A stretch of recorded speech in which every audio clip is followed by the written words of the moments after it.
बच्चों, आज मैं आप लोगों को यात्रा कराऊंगी जसोलगढ़ धाम की। ठीक है। और जसोलगढ़ के धाम के बारे में जो इतिहास है उसके बारे में विस्तृत जानकारी मैं आप सबसे शेयर करूंगी।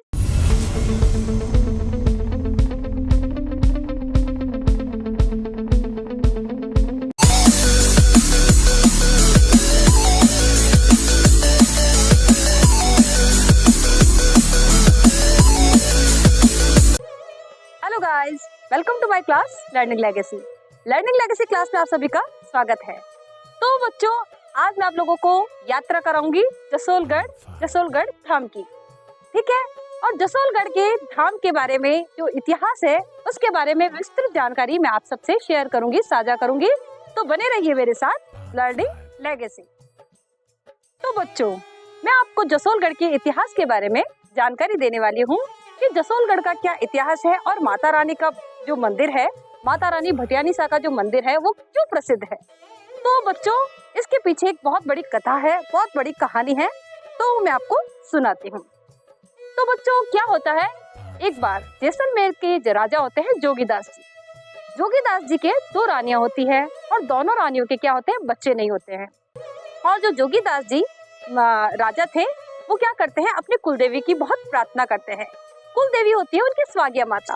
तो स्वाग्या माता की जब बहुत तपस्या करते हैं, बहुत प्रार्थना करते हैं, तो कुलदेवी क्या करती है, उन पर प्रसन्न होकर उनको क्या कहती है, आशीर्वाद देती है और कहती है कि मैं भादवा सुदी सप्तमी के दिन आपके घर पे खुद कुमकुम के पांव बनेंगे और मैं खुद आपके घर पे जन्म लूंगी।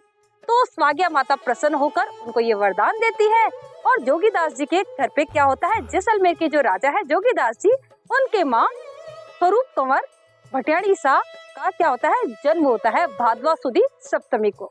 तो भादवा सुदी सप्तमी को जोगीदास जी के घर में जैसलमेर के घराने में क्या होता है, माता रानी भटियानीसा का जन्म होता है।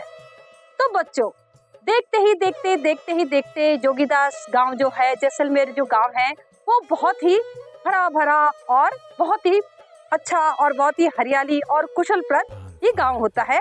और जैसलमेर के राजा भी बहुत प्रसन्न है, वहाँ की प्रजा भी बहुत प्रसन्न है। तो अब जैसे ही माँ स्वरूप कंवर बाईसा क्या होते हैं, कुंवरी जो बड़ी हो जाती है, जब कुंवरी बड़ी होती है तो वहाँ का जो राज पुरोहित है, तो उनके विवाह का जो प्रस्ताव कहाँ लेके जाता है, एक बाड़मेर के राजा होते हैं कल्याण सिंह जी। बाड़मेर के राजा जो कल्याण सिंह जी है, उनके भी क्या है, एक रानी है जो उनके क्या है कि औलाद नहीं है। तो कल्याण सिंह जी भी क्या होते हैं, दुखी रहते हैं। कल्याण सिंह जी भी काफी टाइम से दुखी रहते हैं कि भाई हमारा राजकाज संभालने वाला कोई नहीं है और हमारे विवाह तो हमने कर लिया लेकिन औलाद नहीं है। तो राजा कल्याण सिंह जी भी काफी दुखी रहते थे, वो बाड़मेर के राजा थे। और इधर जैसलमेर का जो राजपुरोहित है उससे कल्याण सिंह जी की मित्रता थी। तो वो कल्याण सिंह जी की मित्रता उनसे थी, तो वो कल्याण सिंह जी को बोलते हैं कि राजा जी, आपके दुखों का निवारण हो सकता है, कि ऐसा कोई कार्य नहीं दुनिया में, ऐसी कोई समस्या नहीं है जिसका कोई समाधान ना हो। तो वो अपनी मित्रता के हिसाब से कल्याण सिंह जी को कहते हैं कि आप एक दूसरा विवाह कर लो और दूसरे विवाह के बाद में क्या होगा कि आपकी संतान का सुख आपको प्राप्त हो जाएगा और बाड़मेर को राजा भी मिल जाएगा। तो इस प्रकार दोनों की मित्रता से क्या होता है, विवाह प्रस्ताव की बात होती है। और जैसलमेर से जोगीदास गांव से क्या होता है कि राजपुरोहित आता है और विवाह का प्रस्ताव आता है कल्याण सिंह जी के घर पे। और राजा कल्याण सिंह जी का विवाह स्वरूप कंवरी बाईसा से हो जाता है, जो कि रानी भटियानी नाम से प्रसिद्ध होती है। तो इन दोनों का विवाह हो जाता है और कल्याण सिंह जी की पहली रानी क्या होती है, रानी देवड़ी। अब क्या होता है कि कल्याण सिंह जी का विवाह स्वरूप कंवर बाईसा से हो जाता है।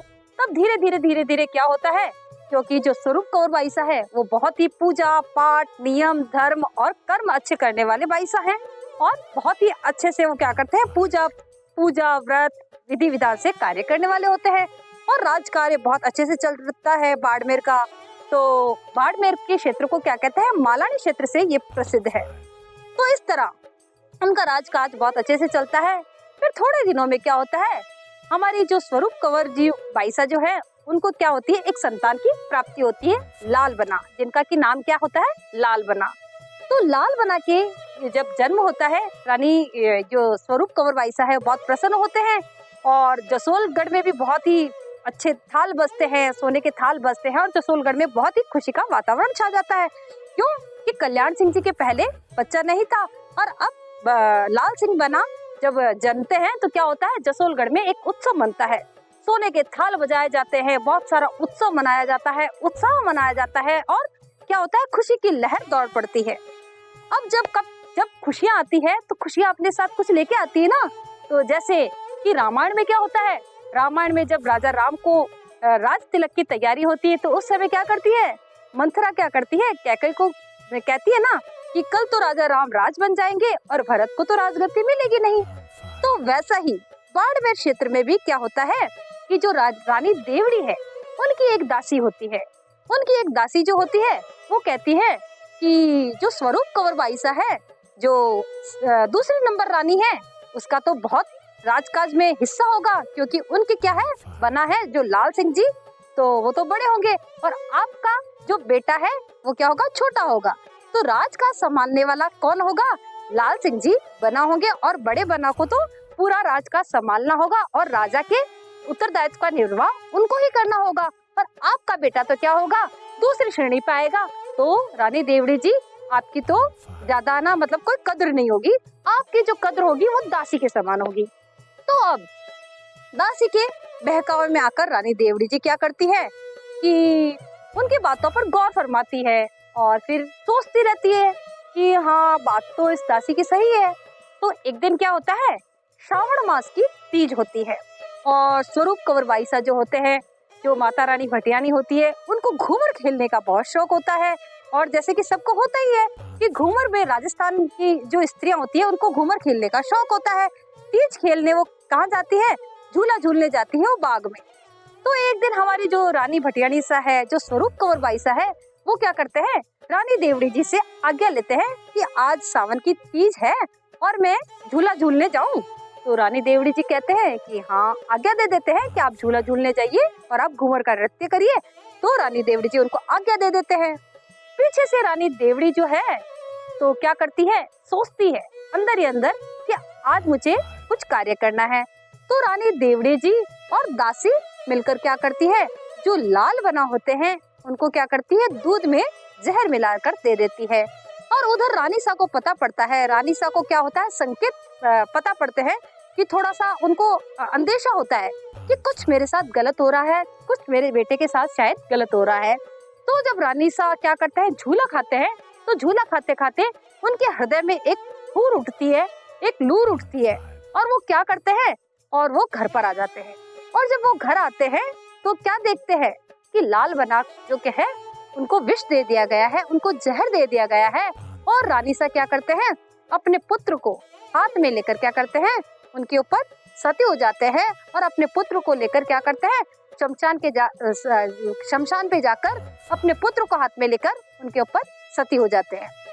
और फिर जाते जाते रानी देवड़ी को क्या कह के जाते हैं कि हे रानी देवड़ी सा, आपने तो मेरे पुत्र को विष दे दिया, लेकिन आपके ही कुल में एक ऐसा योद्धा होगा जो गायों के रक्षा के लिए क्या होगा, गायों की रक्षा के लिए शहीद होगा और वो मेरे पुत्र और मेरे साथ पूजा जाएगा। तो ऐसे क्या होता है, स्वरूप कंवर बाईसा जो अपने पुत्र के साथ क्या होती है, बलिदान हो जाती है और सती हो जाती है। फिर कुछ दिनों बाद क्या होता है, जोगीदास गांव में थोड़ी सी भनक पड़ती है कि हमारे बाईसा शायद नहीं रहे हैं। तो वहाँ पर क्या होता है, एक जो वहाँ का दवामी जो होता है वो आता है कल्याण सिंह जी के पास और कल्याण जी से पूछता है कि मुझे बाईसा से क्या लेनी है, मुझे बाईसा से सीख लेनी है। तो कल्याण सिंह जी कहते हैं कि यदि तुम्हें सीख लेनी है तो आप तो उधर चले जाओ जहाँ रानी सा सती हुए थे। तो वहाँ जब दवामी जाता है तो क्या करता है, वो देखता है और वो माजी सा से क्या बोलता है, स्वरूप कौर माजी सा से बोलता है कि मैं जोगीदास गांव से आया हूँ और मुझे सीख चाहिए। तो माता रानी वहाँ पर खड़ी होकर उनको क्या कहती है कि देखो दमामी जी, मैंने आपको क्या किया है कि आप सीख मेरी तरफ से लो और अब मैं क्या हो गई हूँ, देवलोक हो गई हूँ, आप डरोगे तो नहीं, मैं एक बात बताती हूँ आपको। तो रानी सा कहते हैं कि देखो जोगीदास से जो दमामी आता है उसका नाम होता है रामा। तो बाड़मेर क्षेत्र में क्या होता है, जो बूढ़े बुजुर्ग लोग होते हैं उनको बा कहा जाता है। तो रानी सा बोलते हैं कि देखो बा, मैंने आपको सीख तो दे दी है, लेकिन आप मेरी बात से डरोगे तो नहीं? तो बोलते मैं नहीं डरूंगा। तो देखो कि मैंने आपको सीख तो दे दी है, लेकिन मैं क्या हो गई है, अब मैं देवलोक हो गई हूँ। अब मेरी क्या है, मृत्यु हो गई है।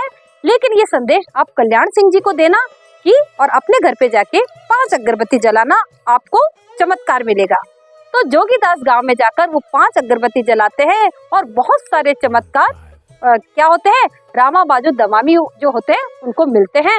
और दमामी जब कल्याण सिंह जी को कहता है कि मेरे को बाईसा ने सीख दी है और ये देखो सीख मेरे पास है, तो कल्याण सिंह जी कहते हैं कि कहीं झूठ तो नहीं बोल रहा है ये।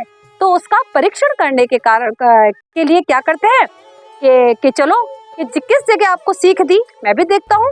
तो कल्याण सिंह जी एक सूखी खेजड़ी को कहते हैं कि यदि ये सूखी खेजड़ी का वृक्ष यदि हरा हो गया तो तुझे बाईसा ने, माता रानी ने सीख दी है और तेरी बात सत्य है। अगर ये बात झूठी निकली तो तुम्हें क्या कर लिया जाएगा, कैद कर लिया जाएगा, क्योंकि राजा का जो हुक्म होता है वो प्रजा को मानना होता है। तो जब वो सूखी खेजड़ी क्या हो जाती है, हरे वृक्ष में तब्दील हो जाती है, हरे वृक्ष में बड़ी हो जाती है, तो कल्याण सिंह जी को पता पड़ जाता है कि माता जी का चमत्कार, कि क्या माता जी का चमत्कार है, क्या स्वरूप कंवर बाईसा का चमत्कार है। तो ऐसे ही पूरे जसोलगढ़ में एक बहुत विशाल मंदिर बनाया जाता है और रात दिन क्या की जाती है, जसोल माजीसा की पूजा की जाती है। और क्या होता है, उधर जोगीदास गांव में भी क्या होता है, स्वरूप कंवर बाईसा का बहुत भव्य मंदिर बनाया जाता है। इधर जोगीदास गांव में, इधर जसोलगढ़ गांव में, दोनों में माता रानी की पूजा होती है। और आज भी जसोलगढ़ में जो भी श्रद्धालु मंदिर में आता है उसकी सारी मनोकामनाएं क्या होती है, पूर्ण होती है और माता का आशीर्वाद उन्हें प्राप्त होता है। और जसोलगढ़ धाम में बहुत ही प्यारा, सुंदर और भव्य मंदिर बनाया गया है। वहाँ की जो व्यवस्थाएं हैं वो बहुत ही प्यारी और सुंदर है। तो आप भी आइए, आप भी उसका हिस्सा बनिए। मैं आपको आज दर्शन कराती हूँ, जसोलगढ़ धाम के दर्शन कराती हूँ। तो बने रहिए मेरे साथ लर्निंग लेगेसी।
हम दर्शनार्थी श्रद्धालु लेके आए हैं जयपुर से, तो बताइए आपका अनुभव कैसा रहा।